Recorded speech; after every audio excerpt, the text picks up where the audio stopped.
Anytime someone falls into a coma, it's incredibly scary for their friends and family. Even though the family can take solace in the fact that their loved one isn't gone completely, the person is unresponsive, and there's a good chance that their brain and body could shut down at any moment. But sometimes miracles happen and people wake up from their comas. For whatever reason, their brains are able to regain control and get their bodies operating again. It takes some time to reacclimate into their old life, but it's a huge relief for everyone they know.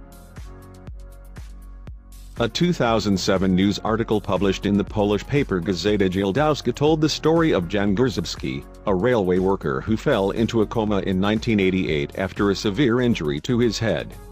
According to the article, Jan spent 19 years lying unresponsive in a hospital bed before waking up to a very different world around him. But the true story of what happened to Jan Grzybski is even crazier.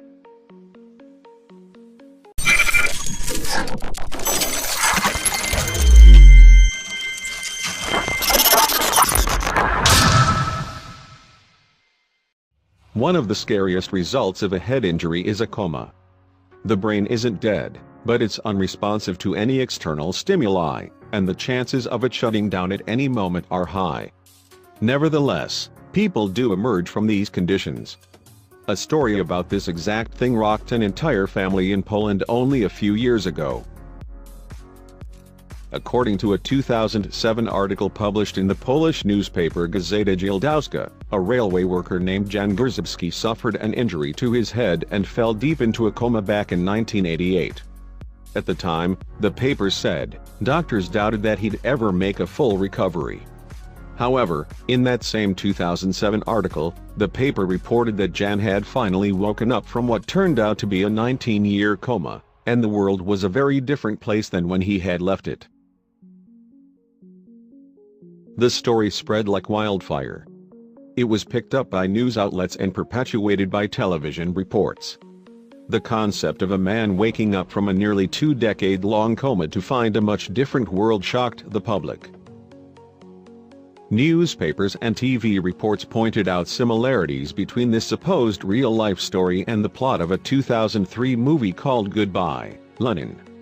In the film, a family in East Berlin tries to hide the fall of the Berlin Wall and East German communism from their elderly pro-communist mother after she awakens from a coma in 1990. Another amazing aspect that was reported was the fact that, when Jan slipped into his coma, he had 4 children. By the time he woke up, he had 11 grandchildren. Jan supposedly had plenty of new family members to become acquainted with. As strange as all this sounded, the news continued to report on it. Technology was another industry that made gigantic leaps during the time Jan was unresponsive. In a Polish television interview, he was quoted as saying, "Now I see people on the streets with mobile phones and there are so many goods in the shops it makes my head spin." In the Daily Telegraph, he was also quoted as saying, "When I went into a coma there was only tea and vinegar in the shops. Meat was rationed and huge petrol queues were everywhere. He'd awoken to a world with an abundance of goods. It was almost too much for him to fathom."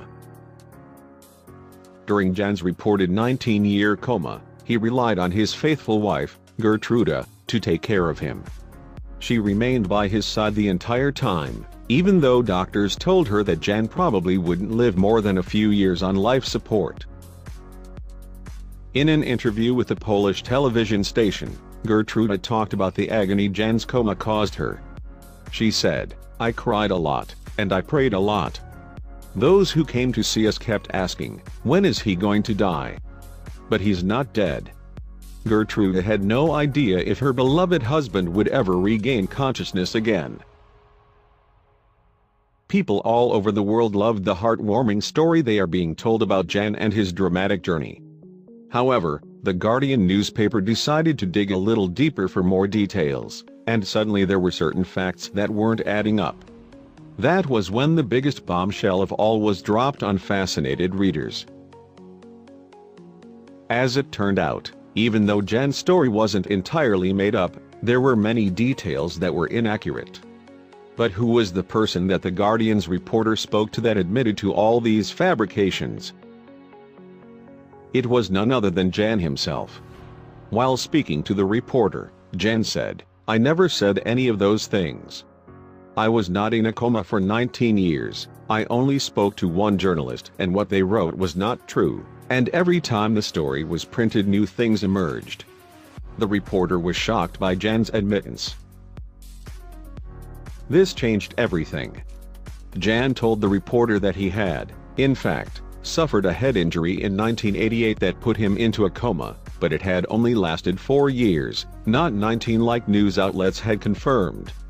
He had been wheelchair-bound since the time he awoke from his 4-year ordeal. Jan then debunked the entire goodbye, Lenin angle of his story. He had not fallen into a coma in one world just to wake up in a completely different one like report suggested. "I saw all the things that they claimed I had not seen, although I could not always express myself. I saw the news on TV so I was informed, and I also met my grandchildren," Jan told The Guardian. These new developments were fascinating. For whatever reason, the paper that originally ran his story was trying to make a huge deal out of something that wasn't as crazy as it seemed. Jan's doctor, Wojciech Stragowski, even confirmed the new details. He admitted that, although Jan had been disabled for 19 years, he was certainly not in a coma the entire time. Gertruda also supported her husband's version of the events, sort of. She told The Guardian, "Jan was not in a coma, he understood everything that I said to him. At first he used his face to let me know whether he wanted anything to eat or drink. Later, he spoke." Jan had apparently only spoken to one journalist in Poland who took his story and embellished the facts of his case. So, who was it that had spread his fabricated story around the world? The answer wasn't that surprising. A reporter from the paper Gazeta Gildowska was the one that spread the falsehoods. The Guardian reached out to the paper's editor-in-chief about the story, Malgorzata Kruinska, and she immediately replied, "It's not a lie. The thing is that there are different kinds of coma." This was a very puzzling response, and it was not her only comment. The editor-in-chief added, "There is a kind of coma where people are unconscious and others where they wake up from time to time, and then fall back into coma. This was the case with Jan Grzycki." The editor also said that even if Jan's coma had lasted only 4 years, there were still dramatic changes in Poland during that time. Jan and Gertrude are still very much in love, and although the truth about his story was much different from what had been published, one thing was certain: Gertrude still spent nearly 2 decades caring for her disabled husband. After the actual story came to light, Jan's celebrity dramatically lessened, but he didn't care at all because he still had his health and his loving wife by his side. So, in the end, January's story may not have been as remarkable as the world thought, but the story behind the story is certainly not something that gets published every day. It may have been fabricated, but it was certainly fascinating.